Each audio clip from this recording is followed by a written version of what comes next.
14 day of our partial class, grade 7. And in the reading phase, we are going to discuss about a very interesting poem. It's quite hard. Poem is quite hard to understand, but it is very interesting. If you go deep while reading, if you go deep to understand, then you found this poem has to be a very interesting poem.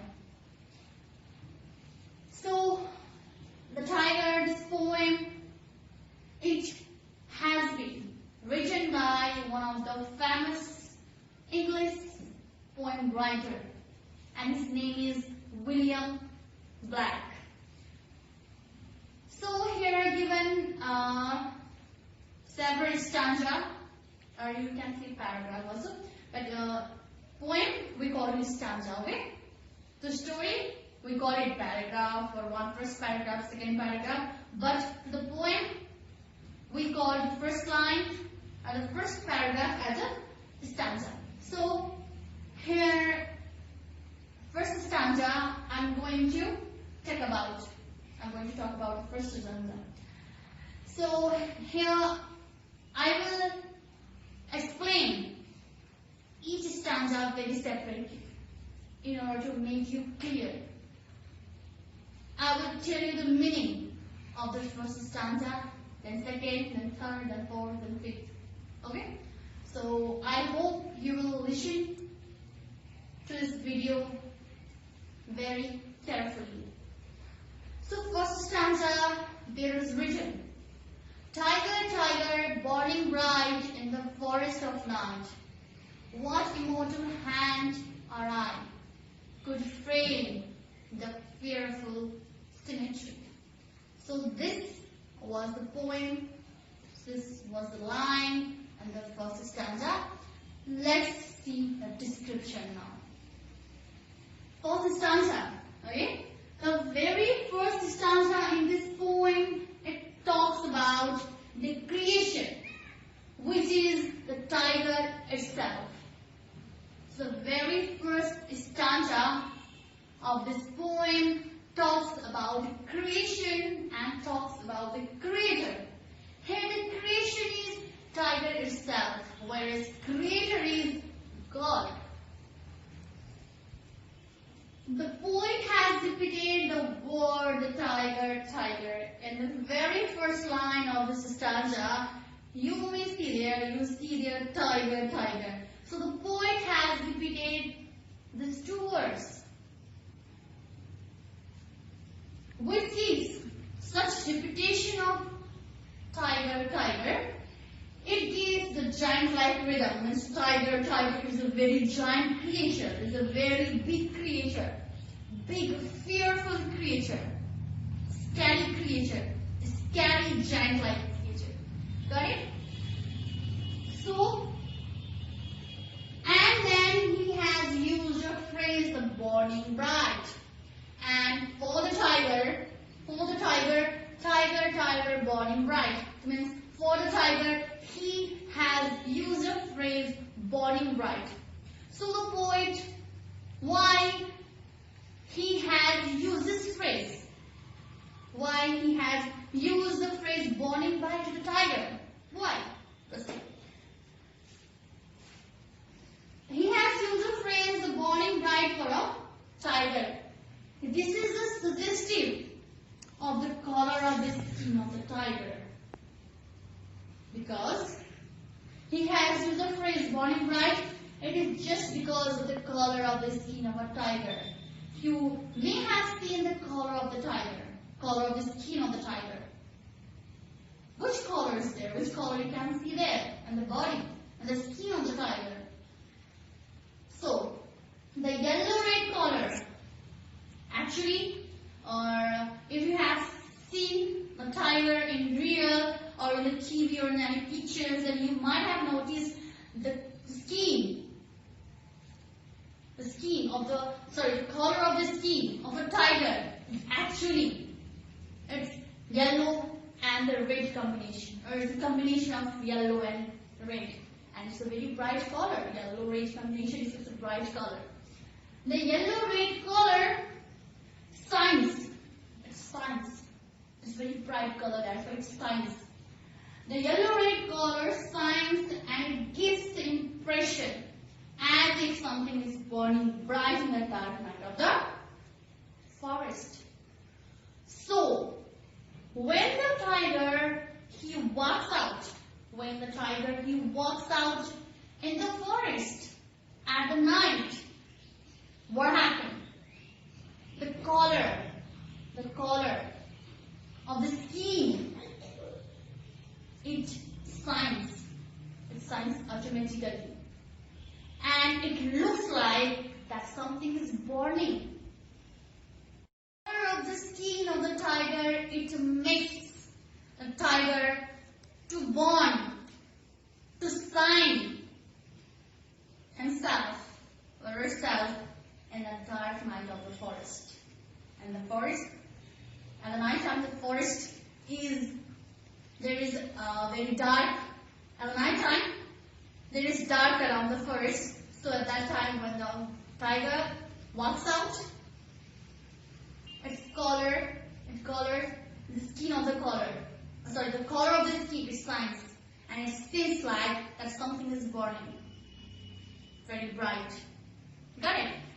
So now, in the same stanza, if we talk about another line in this stanza, William Black has talked about immortal hand, immortal eye. In the same stanza, Black has talked about the immortal eye or immortal hand. Immortal means something which is never going to die, undecaying, non-ending or unending. Okay? So immortal means something which is never going to die. So we can assume that he was talking about God. So here, immortal hand, immortal eye, it refers, we can also assume that he is simply talking about the Creator. He is simply talking about the God. God hand, God eyes had seen something and created something which is so fearful and yet so perfect.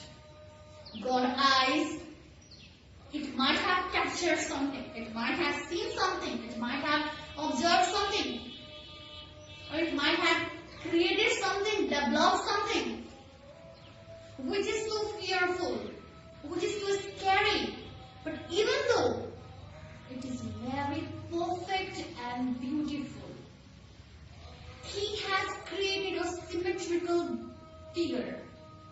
He has created a symmetrical figure. Symmetrical figure means like saman, balance. Okay? So symmetrical, he has created a symmetrical figure.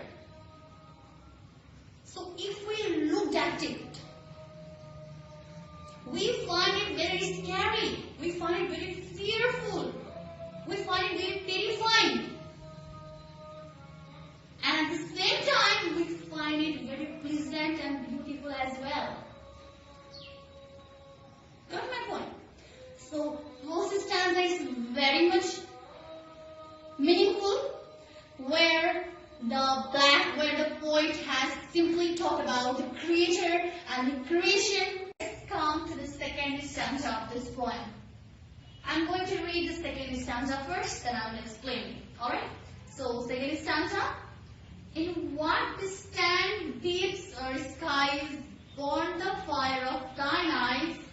On what wings dare we aspire? What the hand dare seize the fire? So this stanza basically talks about the place where the tiger was created. It basically talks about the place where the tiger was created. Okay? So first line of this stanza suggests that it is far of place. It means tiger was created not on the earth. Tiger was simply the ground. Basically, it is very, very far away. Tiger was created a place which is very far. Understood? He has used distant. Here the word distant means far away from place. He has used distant to suggest that, and it was just not distant. And in the poem there was not just a simple distant. Rather, it was distant dips. Distant dips means very deep oceans it could be. Distant dips means oceans, deep ocean, alright? So it was distant dips and it was distant skies. So the poem is talking about distant dips and the distant skies. And here the dips, oceans or skies or hell, it can be taken as a part of heaven. It means tiger, it might have been created in the heaven by the God. In second line, he says that there must have been a fire in your eyes. Therefore, it probably showing the angerness of the God. Got it? So in the second line, he says that there must have been fire in your eyes. There must have been fire in the God's eyes.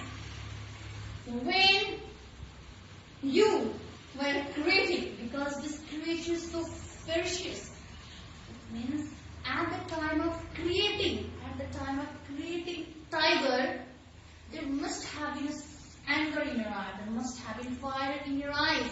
That's why this creature, this tiger is so ferocious. This tiger is so giant. This tiger is so terrifying. Similarly, he further goes on to add that on which wings did you set? Which power you apply to make it? It refers like that. Which power, which supernatural power you have used to make that, to make him, to make the tiger? Which creative imagination inspired you and drove you for such an aspiration to complete this creature called tiger? It means what creative imagination you have seen, what creative imagination you have observed. The idea of creating tiger, where you have got, from where you have got the idea of creating tiger. The poet is asking such question to God in this stanza. Alright? So he is very curious about what kind of power he had used. What power he had used. What creative imagination he had driven out. What creative imagination he seen. What craftsman you had, and how daring you are to make a symmetrical figure like tiger. He is stating, he is saying God as a daring one, because he dared to make a terrifying creation. He made a terrifying, a horrifying creature like tiger. It is the art of God. It is the art of, it is actually a craftsmanship of God. It is the art of God. It is the art of work. He made tiger. He added beautiness in tiger. He added ferociousness in tiger. He added boldness in tiger. He added many more qualities in tiger. So this is a kind of work, this is a kind of art which is performed by God while creating tiger. That's why here poet himself is stating God as a craftsman. And that's why he had told here what craftsmanship you have, what ability you have. and how daring you are. You are so daring. You haven't terrified. You haven't feel scared. You haven't feel afraid. You yourself haven't feel afraid while making such a terrifying tiger. You just made it. And then, once the tiger was created, and then after that, when the tiger was finally created, and once your plan here, your plans means God plan, alright? And once your plan was executed, it means when the God finally made the tiger, and when the God finally sent the tiger to the ground, to the earth, how could you seize the fire? It means how could actually you catch this fire like tiger? Here the fire means a boldness or the ferociousness or the terrifying. Okay? That's why here the black is asking, how could you catch this tiger? How could you catch this fire? Tiger. Fire represents tiger. Got it? So today, I hope you have understand the first and second stanza very well. So next 4 stanzas I will explain you very clearly in our upcoming video. So till then, take care, be safe, and thank you.